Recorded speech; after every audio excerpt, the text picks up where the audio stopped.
Hello, my AP students. This is Wendy with AP History Help, and this is the AP History Help podcast, where you will learn everything you need to know about taking AP History classes, from skills to content, from historical thinking skills to themes in history. Whether you are taking or thinking about taking AP World History, AP US History, or AP European History, this podcast is for you. Be sure to check out the episode list and show notes to find the topics that you need help with.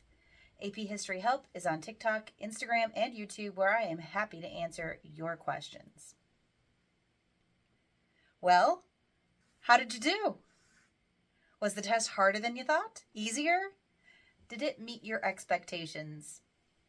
I'm curious what adjective you would use to describe the test, or maybe even your overall experience. But I don't have a call-in number, so just comment on a TikTok or an Instagram post and tell me. If there are enough of you, maybe I'll make a word cloud to show you what the most popular responses are. That's what I would do if we were in the classroom.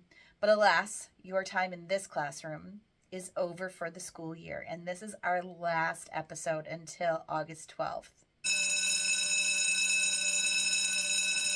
Come in, students. Take your seats. It's time for some AP History Help. Okay, everyone, quiet down. I know you all want to talk about the test at once. Isn't it the worst that you have to wait until almost mid-July to find out how you did? For as long as humans are grading the essays, and I hope that's going to be a really long time, you need to give College Board time to gather all the test books, get them to Kansas City or Salt Lake City or Tampa, or wherever they are grading them these days. Then the table leaders all get together with the first bunch to determine the rubric for when the readers arrive. Did you know that last year, 470,000 students, about half the population of Montana, took the APUSH exam? And about 356,000 take the AP World exam? And AP Euro has about 90,000 students, or about the seating capacity of the Los Angeles Memorial Coliseum, which is probably called something else these days. There is a lot to grade on those exams, and you want those readers to take your time, don't you? Once they are read by a handful of people who all agree on your grade, then they must be processed and scores compiled. It's no wonder that it takes a while. And truthfully, they are usually done by about the third week in June. If you'd like a peek into the overall results, follow Trevor Packer on Twitter or X or whatever it's called.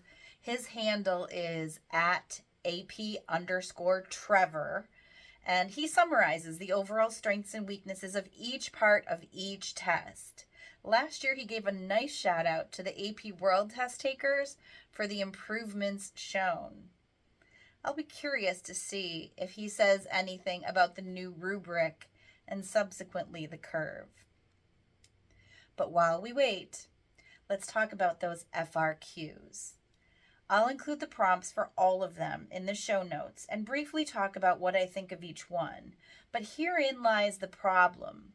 It's one thing to try to talk about each of these 3 exams, although multiply that times 4 SAQs, a DBQ, and 3 LEQ prompts each. This would turn into the longest podcast episode ever. I'll do my best with them. But if you have questions about any one of them, even though the podcast is taking a vacation, I am not. I'm going to be working on developing my skills as an AP teacher and tutor and podcast host. So feel free to contact me through social media or my website. I'll actually have a little more time than usual now that summer is almost upon us. First, let's take a look at APUSH. Regardless of whether you had set 1 or set 2, this was a doozy due to the length of the 2 secondary sources you had to read and compare for that first SAQ. But it wasn't too bad. This is all about multiple perspectives. First, comparing the perspectives of the two authors, and then for B and C, explain how a development in history could be used to support the author's arguments.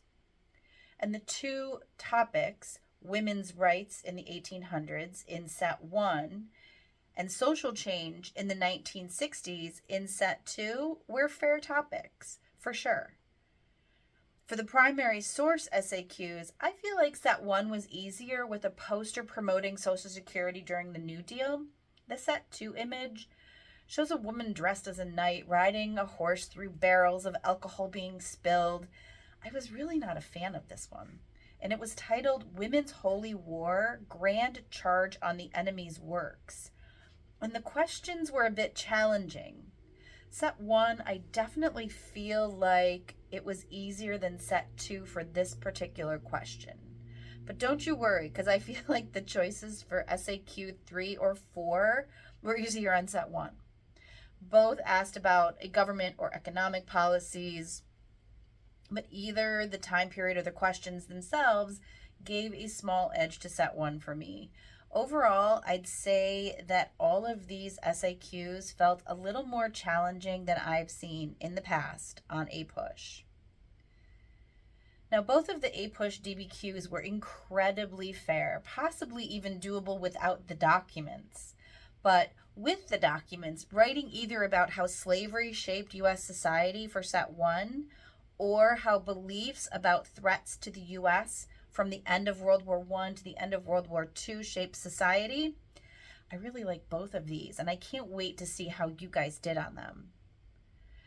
And for the LEQs, APUSH students, every one of them were worded in a way that felt like causation prompts, sometimes causes, sometimes effects, sometimes influenced.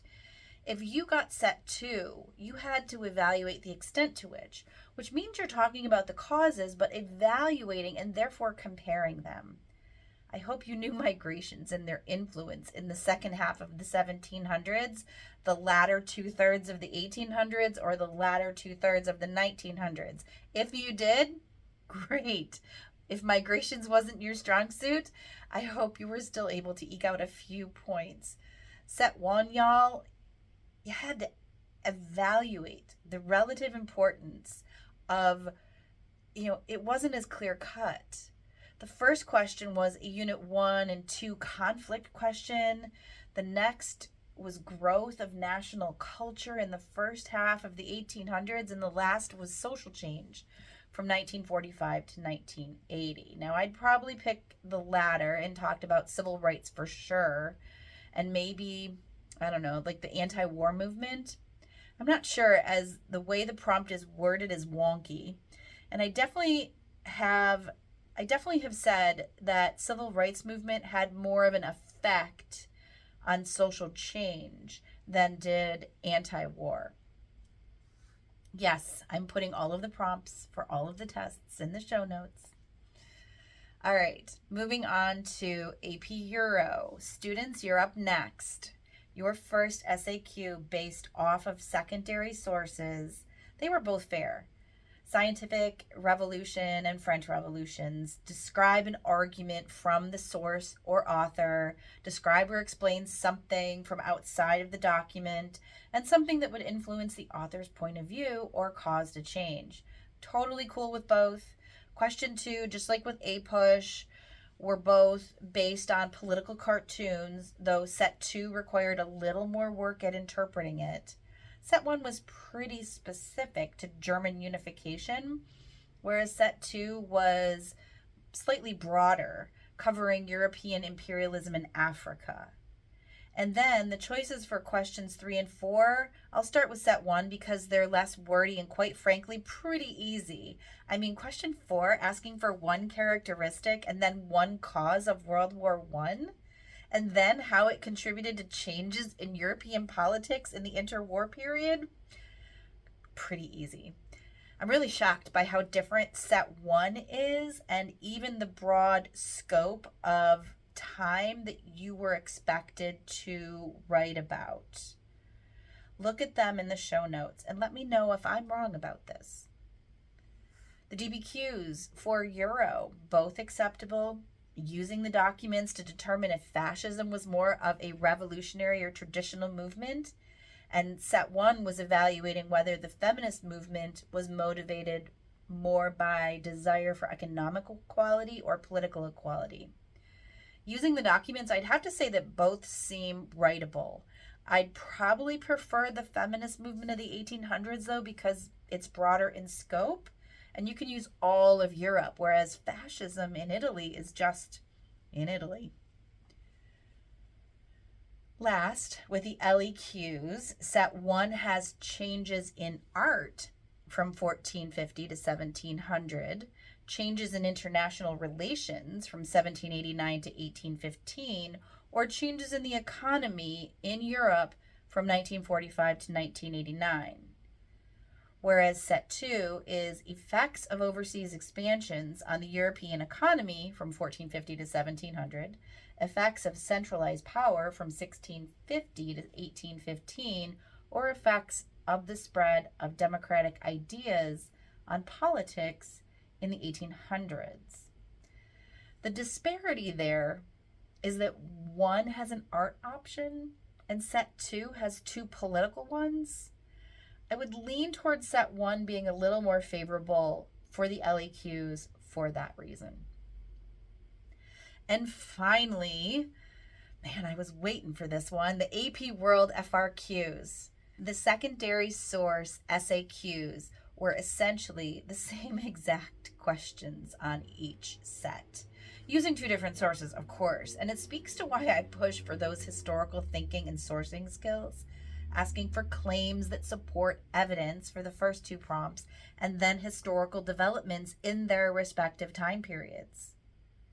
The second SAQ shows pictures that are pretty different, and the questions they ask rely pretty heavily on their 2 different time periods and places: Germany between the wars and India during imperialism. Then I look at the third and fourth questions, and gee, set 1 is very Eurocentric with questions 2, 3, and 4, whereas set 2 goes from India to the Mongols to African decolonization. And you know, it's random which test you get. I'd like to have seen set 1 and 2 switch question 4 to make each more representative of world history. But let me point out that in set 2, it does ask about a political, economic, and ideological factor, reinforcing the importance of learning and reviewing history in a thematic way. Both DBQs were fair, covering communism and imperialism. So as long as you had your isms down, I think you were in really good shape there. On to the LEQs. Yep, already. LEQ 1 was fairly balanced between the 2. It was the same time and place, with one being about trade contributing to change and the other being how rulers used religious tradition to legitimize their rule. The second LEQ, other than the time period, set 1 and 2 were pretty different. Set 1 was about the growth of industrialization leading to economic or social change. Set 2 is about monarchist and imperial rule and how it was the source of new ideologies or governments. In my opinion, the second LEQ in set 2 was the most challenging of this whole test. LEQ 3 on both sets was about globalization, which, you know, a lot of your teachers didn't get to in the course. But if you did get that far, how easy was it to write about the extent that new technologies improved the lives of individuals in the 20th century? Maybe more challenging, a little bit, was set 2, which was about how globalization was driven by economic factors. But if I had covered LEQ 3 in class, man, I would have been all over that prompt. Well, AP World kiddos, if you got set 1, I'd agree with what some of you have told me, although keep in mind that I don't get to see your multiple choice questions, that it was the easiest test ever. Yes, some hyperbole there. But set 2, given my areas of expertise, was more challenging. Now, in the end, they could curve the 2 sets differently, so don't despair. Let me know, guys, what you thought of your test. Which FRQs did you love? Which did you struggle with? What topics should I cover next school year to help the next group of victims? I mean, students. And one more time, Wendy teaches history. Sit back, students. It's time for a story. We're going to end the school year on this one. For some of you, you're on your way to bigger and better things and are finished with AP history classes. For others, perhaps you're on your way to another history class. If so, I hope you'll come back to my class on August 12th. Before you all leave to enjoy your summer vacation, let me finish with this, borrowed from Boz Luhrmann. It's an oldie but a goodie. It's called Everybody's Free to Wear Sunscreen. Ladies and gentlemen of the class of 24, wear sunscreen. If I could offer you one tip for the future, sunscreen would be it. The long-term benefits of sunscreen have been proven by scientists, whereas the rest of my advice has no basis more reliable than my own meandering understanding. I will dispense this advice now. Enjoy the power of beauty and your youth. Oh, never mind. You will not understand the power and the beauty of your youth until they've faded, but trust me, in 20 years, you'll look back at photos of yourself and recall in a way that you can't grasp now how much possibility lay before you and how fabulous you really looked. You are not as fat as you imagine. Don't worry about the future, or worry, but know that worrying is as effective as trying to solve an algebra equation by chewing bubblegum. The real troubles in your life are apt to be the things that never crossed your worried mind, the kind that blindside you at 4 o'clock on some idle Tuesday. Do one thing every day that scares you. Sing. Don't be reckless with other people's hearts. Don't put up with people who are reckless with yours. Floss. Don't waste your time on jealousy. Sometimes you're ahead and sometimes you're behind. The race is long, and in the end, it's only with yourself. Remember compliments you receive. Forget insults. If you succeed in doing this, tell me how. Keep your old love letters. Throw away your old bank statements. Stretch. Don't feel guilty if you don't know what you want to do with your life. The most interesting people I know didn't know at 22 what they wanted to do with their lives. Some of the most interesting 40-year-olds I know still don't. Get to know your parents. You never know when they'll be gone for good. Be nice to your siblings. They're your best link to your past and the people most likely to stick with you in the future. Understand that friends come and go, but for the precious few, you should hold on. Work hard to bridge the gaps in geography, in lifestyle, because the older you get, the more you need the people you knew when you were young. Live in New York City once, but leave before it makes you hard. Live in Northern California once, but leave before it makes you soft. Travel. Accept certain inalienable truths. Prices will rise. Politicians will philander. You too will get old, and when you do, you'll fantasize that when you were young, prices were reasonable, politicians were noble, and children respected their elders. Respect your elders. Don't expect anyone to support you. Maybe you have a trust fund. Maybe you'll have a wealthy spouse, but you never know when either one might run out. Don't mess too much with your hair, or by the time you're 40, it will look 85. Be careful whose advice you buy, but be patient with those who supply it. Advice is a form of nostalgia. Dispensing its way is a fishing of the past from the disposal, wiping it off, painting over the ugly parts, and recycling it for more than it's worth. But trust me on the sunscreen. That will do it for this episode. Don't forget to come back to Wendy for AP History Help. And this season of the AP History Help podcast is now history. See you on August 12th, and have a great summer.